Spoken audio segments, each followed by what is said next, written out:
On dit que l'amour maternel est inconditionnel. On ne dit jamais ce qui arrive quand cet amour devient invisible. Laissez-moi vous raconter la nuit où je suis devenue personne. J'ai 73 ans et j'ai été effacée. Ni par la mort, ni par la maladie, ni par le temps. Par cela même que j'ai créé au fil de ma vie. Je m'appelle Marguerite.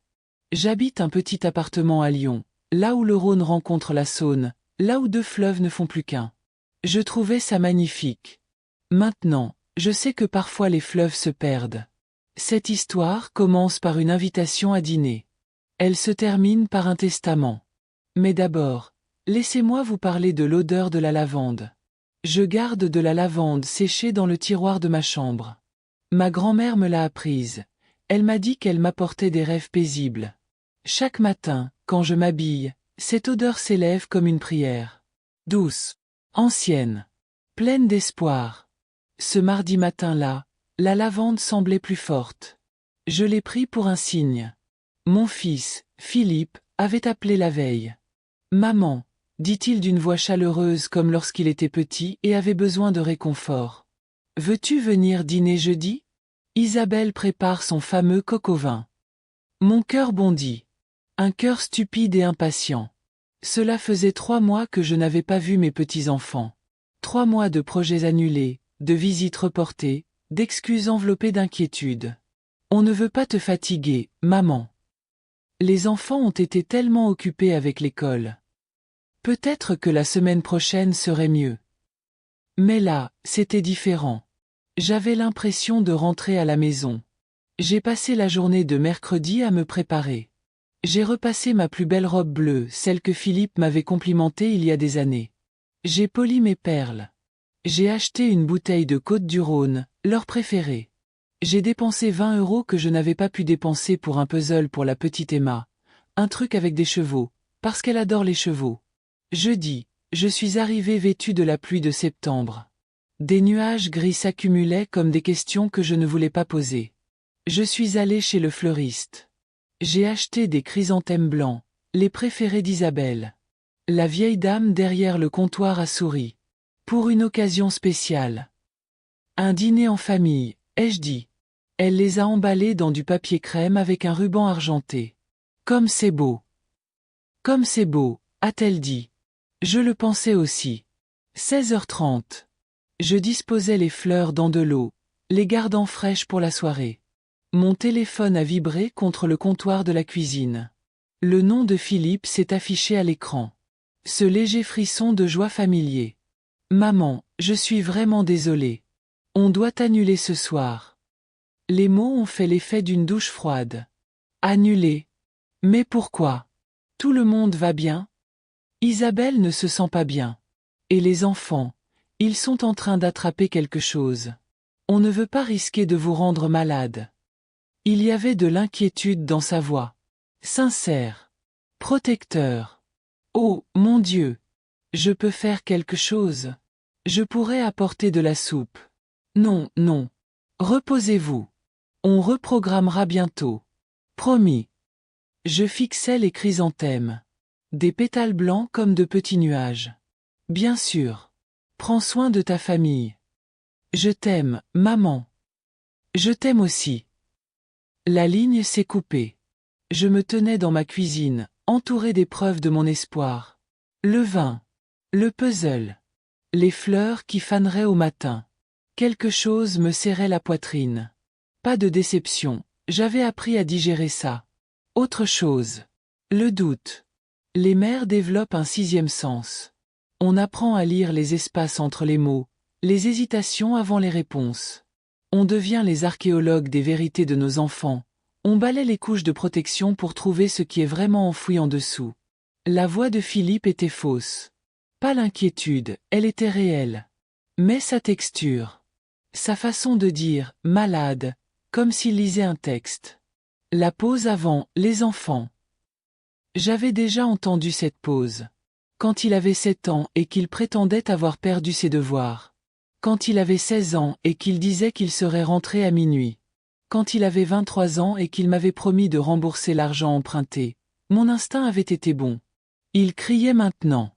J'aurais pu rester à la maison. Chauffer les restes de soupe au micro-ondes. Regarder la télévision. Croire à l'histoire qu'on m'avait racontée. Au lieu de cela, j'ai enfilé mon manteau. La pluie avait cessé. La lumière du soir filtrait à travers les nuages gris, plongeant tout dans une incertitude argentée. J'ai suivi le chemin familier jusqu'à la maison de Philippe, la maison que je l'avais aidé à acheter, la compte qui avait vidé mon compte épargne. C'est un investissement pour notre avenir, maman. Pour l'avenir des enfants. Un investissement. C'est comme ça qu'il l'avait appelé. Maintenant, je marchais vers cet investissement, le doute comme une pierre dans la poitrine. Leur maison se trouve dans une rue calme bordée de platanes. Une lumière chaude brillait aux fenêtres. En m'approchant, j'ai vu des formes bouger à l'intérieur. J'ai entendu des voix. Des rires. Pas les bruits discrets d'une famille malade. Les bruits d'une fête. Je suis resté près du portail, à observer. À travers la fenêtre de la salle à manger, je pouvais voir la table. Dressée pour 8 personnes. Des verres à vin captant la lumière des bougies. Isabelle se déplaçait entre la cuisine et la salle à manger, portant des assiettes. Elle était radieuse. En pleine forme. Pas malade du tout. Et Philippe était là, en train d'ouvrir son vin. Souriant. Divertissant. Divertissant sans moi. J'avais les jambes qui faiblissaient. Je m'agrippais au portail, le métal froid contre ma paume. C'était ma famille. Sans moi. Je marchais jusqu'à la porte d'entrée. Sonner. Des pas. La porte s'ouvrit. Le visage de Philippe devint blanc. Maman. Qu'est-ce que tu... Je croyais que tu étais... Malade? Dis-je. Oui. Je vois bien que tout le monde est malade. Derrière lui, les conversations continuèrent. Les verres trinquèrent. Quelqu'un rit à une blague que je n'entendrai jamais.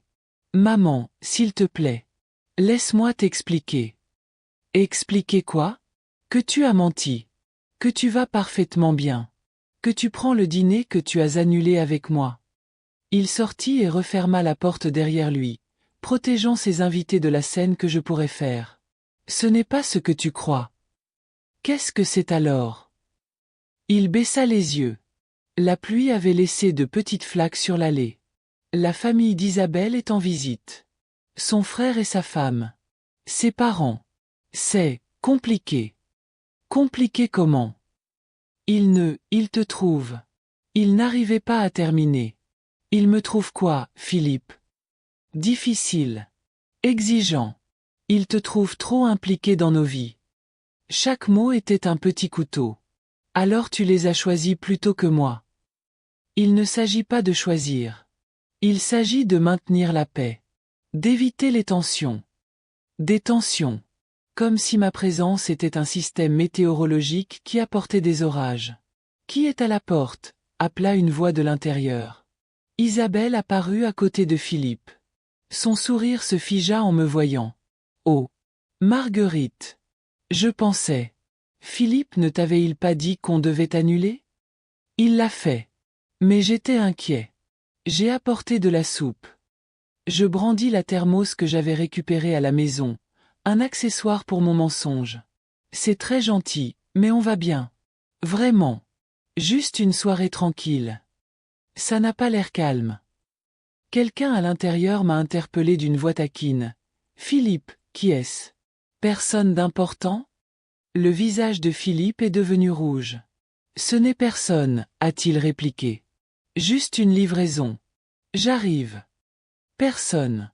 Je ne suis personne. Le mot m'a frappé comme un coup de poing. Pas ma mère. Pas quelqu'un du quartier. Pas même un ami.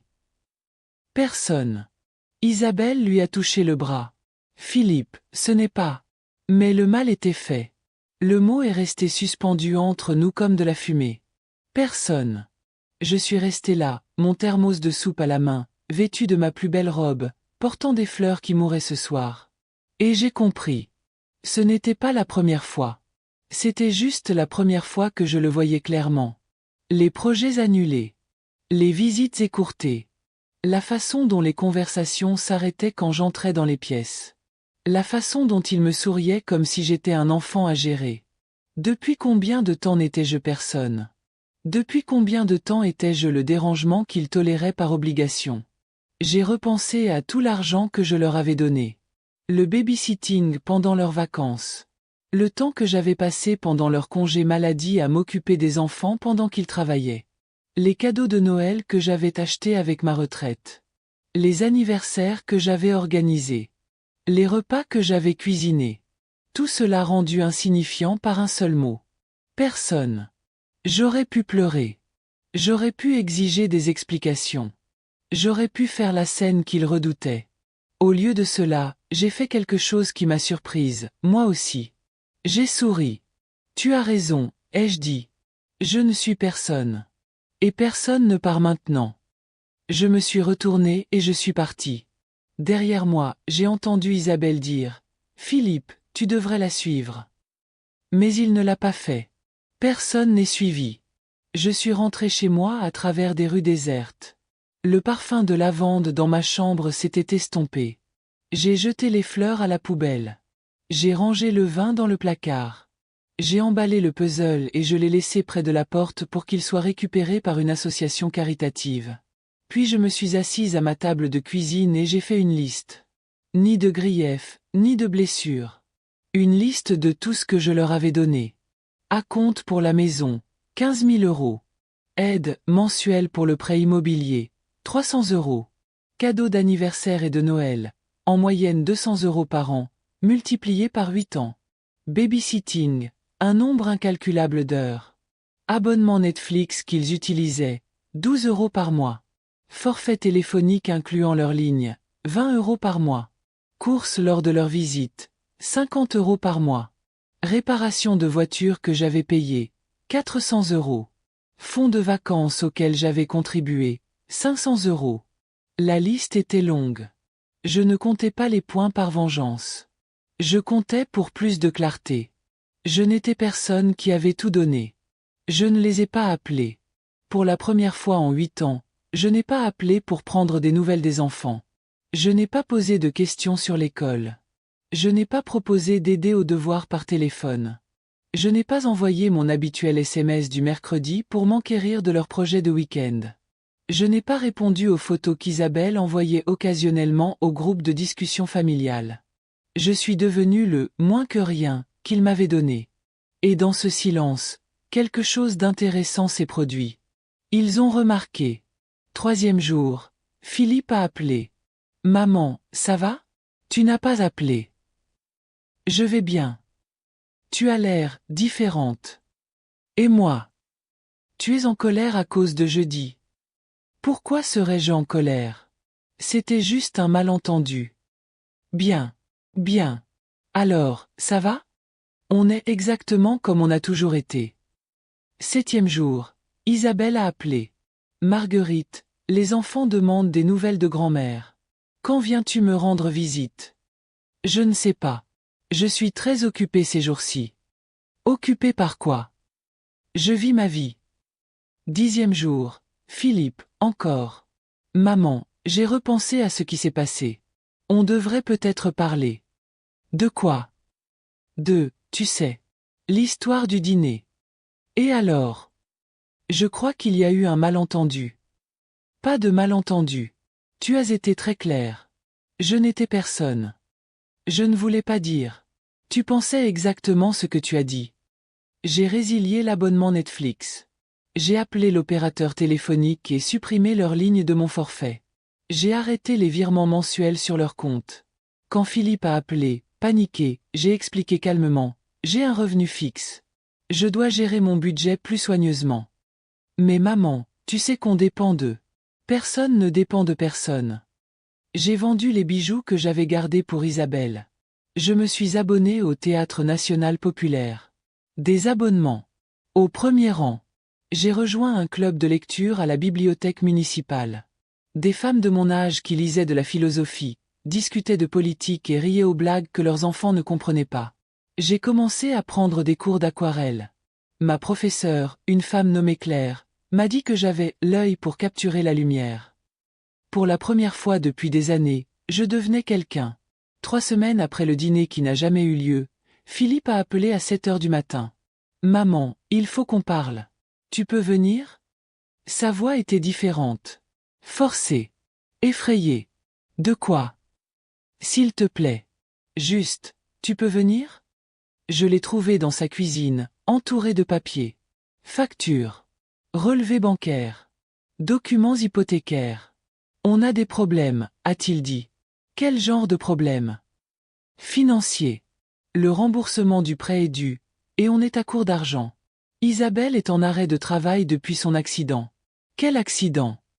Elle est tombée au travail il y a 2 semaines. Elle s'est blessée au dos. Elle est en congé sans solde. Je ne savais pas. Personne ne dit ça à personne. Tu as perdu combien? 800 €. Si on ne paie pas, ils vont lancer une procédure de saisie. 800 €. Moins de 3 mois de « l'aide » que je leur apportais. Et les économies? Quelles économies? On vit au jour le jour. Tu le sais. En fait, je ne le savais pas. J'avais supposé que mes contributions étaient des extras. Des cadeaux. Pas de la survie. Et la famille d'Isabelle? Ils avaient l'air si à l'aise au dîner. Son visage s'empourpra. Ils ne sont pas au courant de nos problèmes. Mais ils savent que c'est moi le problème. Maman, s'il te plaît. Je suis désespérée. Je le regardais. Mon fils. 41 ans. 3 enfants. Une maison. Une femme. Une vie construite sur des fondations que j'avais posées sans jamais être remercié. Que veux-tu de moi? Pourrais-tu nous aider? Juste pour cette fois? Juste pour cette fois. Comme si ça n'était pas arrivé tous les mois depuis 8 ans. J'étais assise en face de mon fils à sa table de cuisine. La même table où j'avais mangé d'innombrables repas, joué à des jeux avec mes petits-enfants, écouté leurs problèmes. Philippe, sais-tu ce que tu m'as fait? Je sais que tu es contrarié à cause du dîner. Pas le dîner. Le mot. Tu sais comment tu m'as appelé? Il avait l'air confus. Personne. Tu as dit à tes invités que je n'étais personne. Je ne voulais pas dire.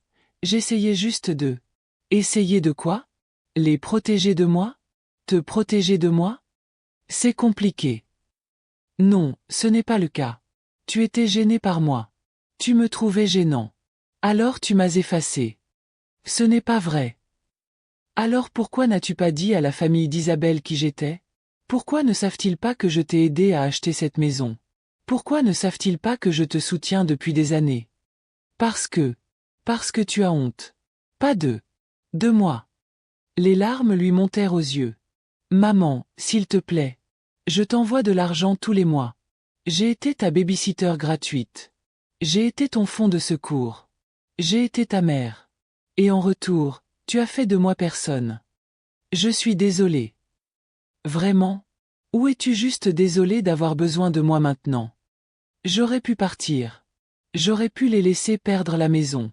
J'aurais pu voir leur monde s'effondrer comme ils avaient effondré le mien. Au lieu de cela, j'ai fait une offre. Je t'aiderai. Mais sous condition. N'importe quoi. Premièrement, tu dis à la famille d'Isabelle qui je suis. Pas seulement la mère de Philippe. La femme qui a contribué à leur dîner confortable. D'accord. Deuxièmement, tu reconnais ce que tu as fait. Publiquement. À moi. À eux. Je ne comprends pas. Tu m'as blessé. Tu m'as humilié. Tu m'as rendu invisible. Si tu veux mon aide, admets-le. Maman, c'est le prix. La dignité. La reconnaissance. La vérité. Il resta silencieux un long moment. Et troisièmement, continuai-je, tu comprends que c'est la dernière fois. Après ça, tu te feras ta propre vie. J'en ai assez d'être ton filet de sécurité. Terminé. Terminé. Je ne suis personne, tu te souviens? Personne n'a d'obligation. Ce dimanche-là, Philippe convoqua une réunion de famille. Les parents et le frère d'Isabelle étaient encore en visite. Je suis arrivé à 14 heures. J'ai remis ma plus belle robe. Cette fois, je me sentais à ma place. Ils étaient tous là, assis autour du salon, comme un tribunal. Tout le monde, commença Philippe d'une voix tremblante, il faut que je vous dise quelque chose. Isabelle semblait inquiète. Sa mère semblait agacée. La semaine dernière, j'ai blessé quelqu'un de très important pour moi. Quelqu'un qui soutient notre famille depuis des années. Il m'a regardé. J'ai hoché la tête. Ma mère. Marguerite. Elle est venue me rendre visite jeudi dernier. Et je l'ai repoussée. Je lui ai dit que nous étions malades, mais ce n'était pas le cas. Nous dînions avec toi, et j'étais gênée. J'avais peur d'un conflit. Alors je lui ai menti. La mère d'Isabelle s'agita, mal à l'aise. Mais ce n'est pas le pire. Quand elle est venue quand même, quand elle s'est pointée à notre porte, je l'ai traitée de personne. Je t'avais dit qu'elle n'était personne. Le silence était revenu. Elle n'est pas n'importe qui. C'est grâce à elle que nous avons cette maison. Elle nous a donné la compte. Elle nous aide à payer notre prêt immobilier depuis des années. Elle s'est occupée de nos enfants. Elle a été notre famille, et je l'ai traitée comme si elle était jetable. Le frère d'Isabelle s'éclaircit la gorge. Eh bien, c'est gênant. Oui, dis-je, parlant pour la première fois. C'est gênant. Mais c'est aussi nécessaire. La mère d'Isabelle me regarda d'un œil neuf. Je ne savais pas. Bien sûr que tu ne savais pas. Ton gendre te protégeait de l'embarras de mon existence. Marguerite, dit doucement Isabelle, je suis désolée.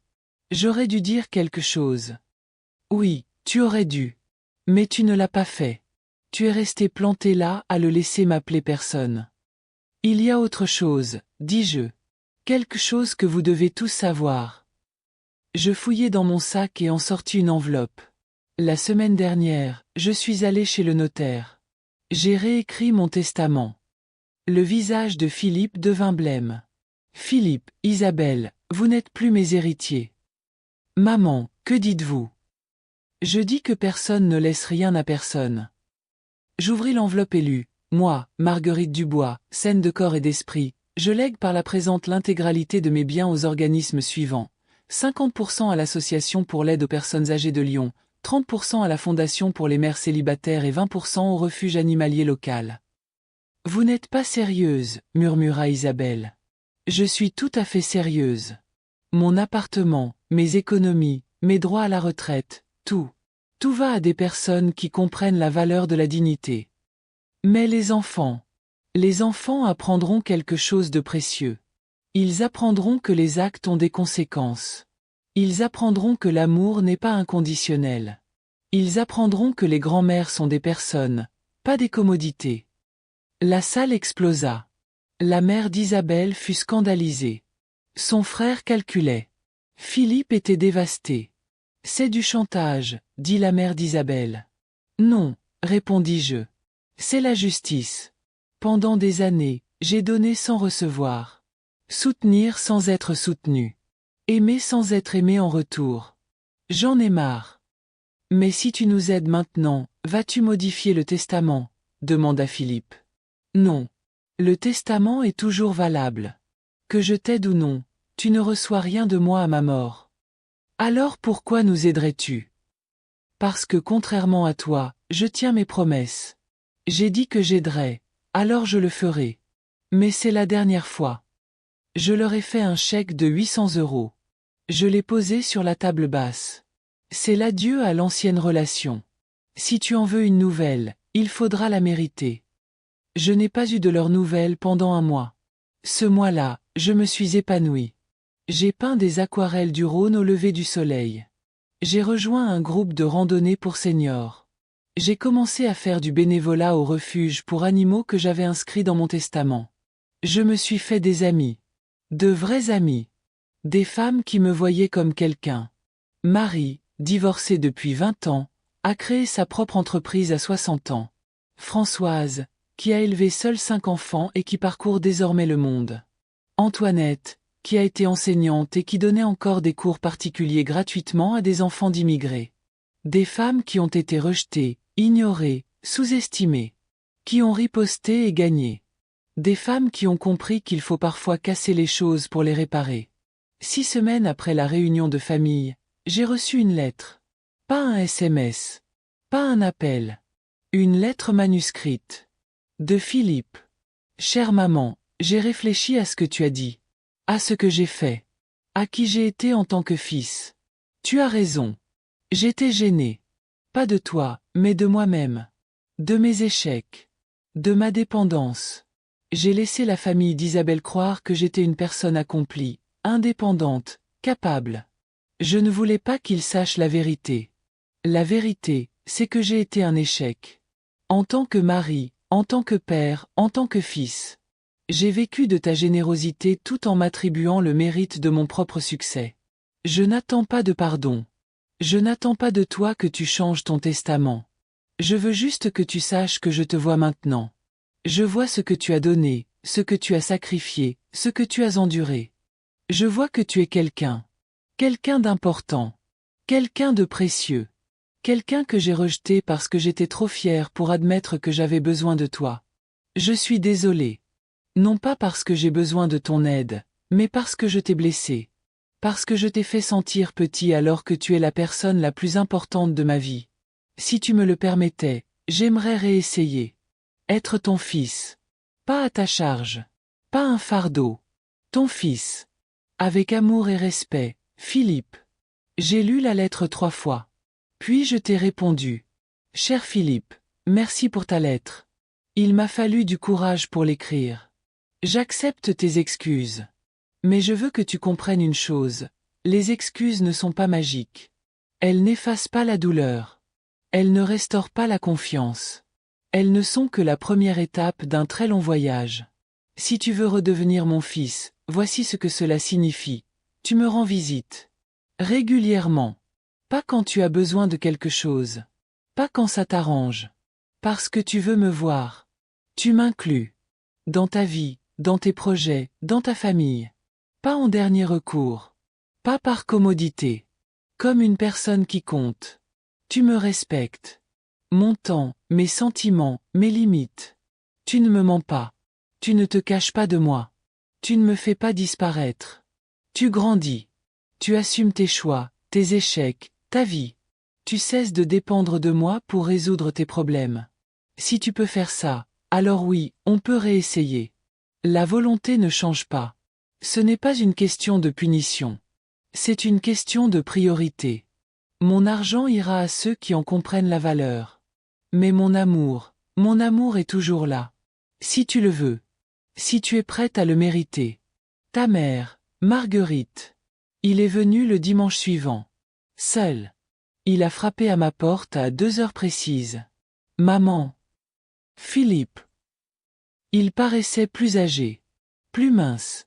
Il y avait des rides autour de ses yeux que je n'avais pas remarquées auparavant. Puis-je entrer? Bien sûr. Nous étions assis dans mon salon. Les mêmes chaises où nous avions eu tant de conversations. Mais là, c'était différent. Prudence. Nouveau. Comment vas-tu? Demanda-t-il. Je vais bien. Très bien, en fait. Bien. Je suis content. Et toi? J'apprends. Sur moi-même. Sur mes erreurs. Que as-tu appris? Que je ne suis pas l'homme que je croyais être. Que j'ai été faible. Égoïste. Que j'ai abusé de ton amour. Et que je veux être meilleur. Pas pour toi. Pour moi. Pour mes enfants. Nous avons parlé pendant 2 heures. De son travail, de son mariage, de ses difficultés. De ma peinture, de mes amis, de ma nouvelle vie. En partant, il m'a serré dans ses bras. Vraiment serré dans ses bras. Comme quand il était petit et effrayé. Je peux revenir la semaine prochaine. Oui. Mais appelle d'abord. Je serai peut-être occupé. Sourit-il. Tu es différente, maman. Oui. Je suis quelqu'un maintenant. Lentement, prudemment, nous avons reconstruit. Philippe venait tous les dimanches. Parfois seul, parfois avec les enfants. Isabelle est venue aussi, finalement. D'abord gênée, puis reconnaissante. Je suis désolée, m'a-t-elle dit un après-midi. J'aurais dû te défendre. Oui, tu aurais dû. Mais tu ne savais pas comment faire. Maintenant, tu sais. Les enfants étaient d'abord perplexes. Pourquoi ne pouvaient-ils pas utiliser le Netflix de grand-mère? Pourquoi ne leur achetait-elle pas de cadeaux chaque semaine? Parce que, ai-je expliqué, l'amour ne consiste pas à tout donner. Il s'agit de donner ce qui compte. Emma, ma plus jeune petite fille, m'a demandé un jour, « Grand-mère, pourquoi ne vis-tu plus avec nous ?» Je n'ai jamais vécu avec toi, ma chérie. Mais tu as toujours été là. C'est différent. J'étais toujours disponible. Maintenant, je suis disponible parfois. Quand ça compte. Quand est-ce que ça compte? Quand tu as besoin de moi. Vraiment besoin de moi. Pas quand tu veux juste quelque chose. Elle y a réfléchi. Comme quand je suis triste. Oui. Quand tu es triste, je suis là. Quand tu es heureux, je suis là. Quand tu as besoin d'aide pour tes devoirs, je suis là. Mais quand tu veux juste que quelqu'un t'achète des jouets, eh bien, les parents sont là pour ça. 6 mois après le dîner qui a tout changé, nous avons trouvé notre rythme. Philippe gérait ses finances lui-même. Surtout, quand il avait des difficultés, il demandait des conseils, pas de l'argent. Isabelle m'incluait dans les décisions familiales. Pas comme babysitter, mais comme grand-mère. Les enfants ont appris à valoriser le temps plutôt que les cadeaux. La présence plutôt que les cadeaux. Et j'ai aussi appris quelque chose. L'amour n'exige pas de sacrifice. Il exige du respect. 1 an plus tard, Philippe m'a invité à dîner. On aimerait t'inviter jeudi. Si tu es libre. Qui sera là? Juste nous. La famille. Et les parents d'Isabelle sont en visite. Ils ont expressément demandé à te voir. J'ai marqué une pause. Ils ont demandé à me voir. Oui. Ils veulent s'excuser. Pour cette nuit-là. Pour ne pas avoir compris. Et ça te va? J'en suis fier. Je veux qu'ils sachent qui tu es. Ce que tu représentes pour nous. Je suis allé dîner. J'ai porté ma robe bleue. J'ai apporté des chrysanthèmes. La mère d'Isabelle m'a accueilli à la porte. Marguerite, merci d'être venue. Merci d'avoir été patiente avec nous. Merci de me recevoir. Le dîner était simple. Un coq au vin. Une conversation. Des rires. À un moment, le père d'Isabelle a levé son verre. À Marguerite. Le fondement de cette famille. À Marguerite, répéta tout le monde. Après le dîner, alors que je partais, Philippe m'accompagna jusqu'au portail. Maman, es-tu heureuse? Oui, je suis heureuse. Bien. Tu mérites d'être heureuse. Oui, je le suis. Il me serra dans ses bras. Je t'aime. Pas parce que j'ai besoin de toi. Parce que je t'ai choisi. Je t'aime aussi. J'ai 74 ans maintenant. Cela fait 1 an que je suis devenu moins que rien et que je me suis battu pour retrouver quelqu'un. Ma volonté n'a pas changé. Mon argent ira à ceux qui en comprennent la valeur. Mais mon amour est donné librement maintenant. Non pas par désespoir ou par devoir, mais par choix. J'ai appris qu'être rejeté peut être un cadeau. Cela vous oblige à vous définir, à trouver votre propre valeur, à cesser de dépendre de la validation des autres. J'ai appris que le silence peut être plus puissant que les mots. Que le retrait peut être plus efficace que la confrontation. J'ai appris qu'aimer sans respect n'est pas de l'amour du tout. C'est une obligation. Et l'obligation engendre le ressentiment. Plus important encore, j'ai appris qu'il n'est jamais trop tard pour devenir quelqu'un. Pour reprendre son pouvoir. Pour réécrire son histoire. On dit que le sang est plus fort que l'eau. Mais moi, je dis que la dignité est plus forte que le sang. Et parfois, pour sauver sa famille, il faut d'abord être prêt à la perdre. Ce matin, j'ai planté de la lavande dans ma jardinière. Des tiges violettes pointent vers la lumière. Leur parfum emplira à nouveau ma chambre. Il apportera des rêves paisibles. Mais cette fois, la paix se méritera. Pas donnée. Pas volée. La mienne. Mon téléphone vibre. Un texto de Philippe. Veux-tu venir à la pièce de théâtre d'Emma la semaine prochaine? J'aimerais bien. Pas, peux-tu nous aider? Pas, on a besoin de toi. J'aimerais bien. Je réponds, oui. J'aimerais beaucoup. Je suis Marguerite Dubois. J'ai 74 ans. J'habite à Lyon, là où 2 rivières se rejoignent pour n'en faire qu'une. Je suis quelqu'un. Et personne ne me fera plus jamais rien.